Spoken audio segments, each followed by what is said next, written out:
I swear to God, I knew this would happen.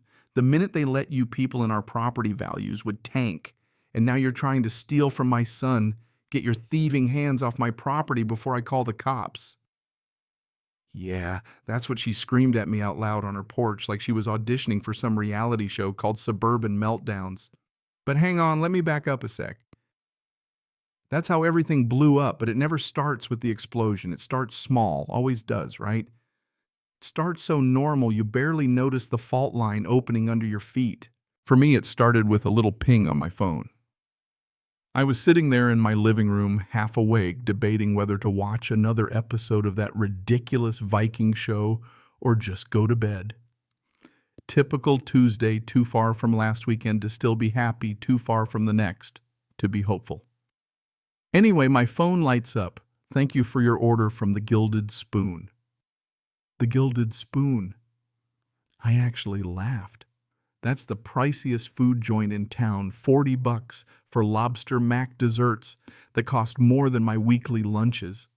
Who the hell orders from there on a Tuesday in sweatpants? Not me, that's for sure. I figured it was a mistake, maybe a glitch app send weird stuff sometimes. But just in case, I checked. And right there, top of my transactions, was a charge for 387.54 hours. My heart dropped. I'm thinking, is this a joke? I checked the itemized bill, lobster mac rack of lamb, something called deconstructed paella, whole 9 yards. Somebody threw themselves a feast with my money. First thought, fraud. Some hacker in Jersey ordering dinner on my dime. That hot, prickly panic hit me already, picturing hours on the phone with the bank canceled cards, months of headaches. But then I saw the delivery address. And my heart, which was doing double time already, just stopped. The food was delivered next door, my neighbor's house. Yeah. The queen of the manicured lawn 2-car garage and the kind of polite nods you reserve for people you despise. Karen. Of course. I stood there staring at my phone, mentally somersaulting to find a non-insane explanation. Some crazy app glitch, wrong account, but my name, my card, her address. No way that's a coincidence. Maybe someone's pranking both of us. Or, hell, maybe Karen's the victim too and I'm the poor sap caught in the middle. Anything was better than walking over there and accusing her family of being thieves. Because let me tell you, these people, her husband is Mr. Leaf Blower, polite but silent. And her son, well, that kid's about 16, full of unearned confidence, headphones glued to his head, acting like the world owes him a medal just for existing. I peeked out the window. It's dark, but their porch light's on, shining over the perfect rose bushes. Then a car pulls up, delivery sign on the dash. My stomach drops. I watch as the driver lugs a huge bag to their front door. The door opens and there's the kid taking the food. No surprise, no questions, just business as usual. My maybe it's all a mistake theory died right there. I was furious. Not just about the money, $400 is $400, but the nerve. Stealing from your neighbor, having it dropped at your door, just assuming nobody would notice. The audacity. I threw on jeans, a t-shirt, and marched right over, not even caring that I looked half crazed. The street was quiet, the air cool. I felt like I was crossing into enemy territory right onto their pristine lawn. The kid's on the porch, feet up, laptop open, eating lobster mac and cheese like he owns the place.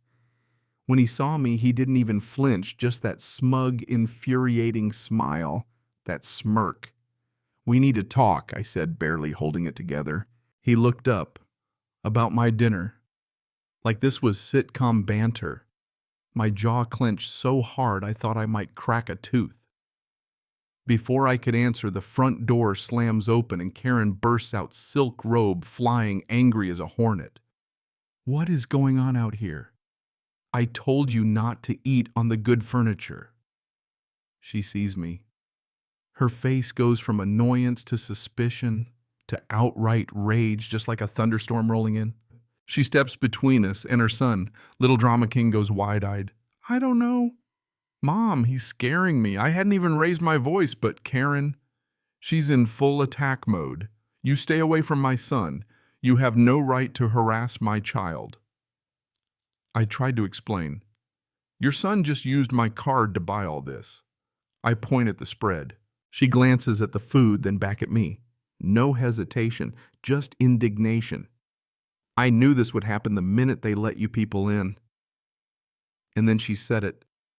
Get your thieving hands off my property before I call the cops. It was like a slap. I'm the one who got robbed, but she's painting me as the thief. The racism was as raw and ugly as a bruise. She whips out her phone, dialing 911, wailing about how I'm threatening her family. Her son huddles, playing the traumatized victim. And just like that, I went from angry to scared.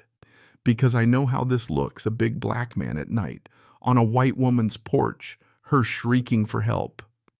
All those worst-case scenarios racing through my mind. So I stepped off their lawn, stood by the public sidewalk, arms folded, hands visible. I waited. Old Mr. Henderson peeked out his window across the street. The whole neighborhood was waking up. The sirens came, red and blue lights, 2 cops.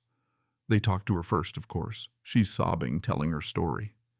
The older officer comes over to me, calm but wary. I told him, showed him the receipt, the app, the address.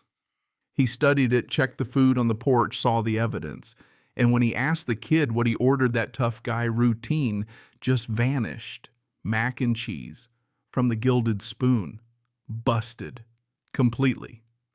The officer tells Karen what's up, asks to talk inside.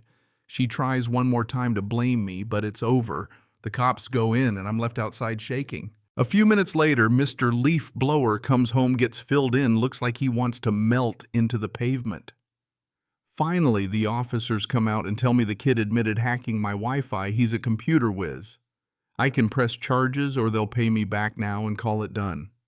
The dad offers me $400, desperate to just end it. But you know, it wasn't about the money anymore. I looked at that family, at what they tried to do, what she screamed at me, what they tried to get away with. I'm pressing charges, I said. The dad crumpled. The officers nodded. That was that. But Karen wasn't done. 3 days later, a notice appears on my door, HOA violations. Grass too long, unapproved fence garbage can, out for 12 hours. She was coming after me through the HOA now. I almost laughed. Her son commits a felony, but she wants to fine me $150 a day for dandelions. So I fought back, studied the bylaws, found her mailbox was too high, her decorative flag, unapproved birdbath, against the rules. I filed my own complaints with photos. Meanwhile, a detective calls, says the kid's probably done this before. I checked my statements, and wouldn't you know it, found old PayPal charges for gaming credits I never bought. Almost $170 more. This wasn't a one-off, this was a scam, and now it was grand larceny. Word gets out in the neighborhood. Karen tries to smear me, says I'm angry, aggressive, a threat. But Mrs. Gable from down the street comes by. She's been through Karen's petty wars, too. She tells me, don't let her isolate you. The truth comes out. She backs me up in public, calls out Karen at the farmer's market when Karen tries to shame me. Is that what you call it when your son steals $500? A misunderstanding. Karen's mask slips, she flees, her audience gone. After that, Karen disappears, but the dad tries one last time, shows up with a $10,000 envelope begging me to drop the charges. I told him no. My dignity isn't for sale, and his son needs to learn consequences. The case moves forward, prosecutors, court hearings, evidence piling up. The judge isn't having any of it, makes the kid write me a letter of apology, makes Karen do the same. The kid gets probation. Community service counseling pays back the money. The letters actually admit they were wrong, not perfect, but it's something. After that, the neighbors avoid Karen and her family. She steps down as HOA president. The son does his community service. I get checks in the mail each month. The house next door is just a house now, no more fortress of privilege. Funny thing now, I sit on my own porch in the evenings and the place feels peaceful again. People wave, I chat with Mrs. Gable, life goes on. Sometimes I see the boy head down doing yard work. I think maybe this whole mess changed him, maybe it saved him from a worse future. So, yeah, I fought for my peace and it was worth every second. But let me ask you, if it happened to you, would you take the money and move on? Or would you stand your ground for what's right? Because sometimes What really changes a neighborhood isn't how green your grass is, but whether you're willing to stand up when it counts. Drop a comment. Let me know what you'd do. Ever been in a fight like this with neighbors, with injustice, with a system that tried to silence you? I want to hear your stories.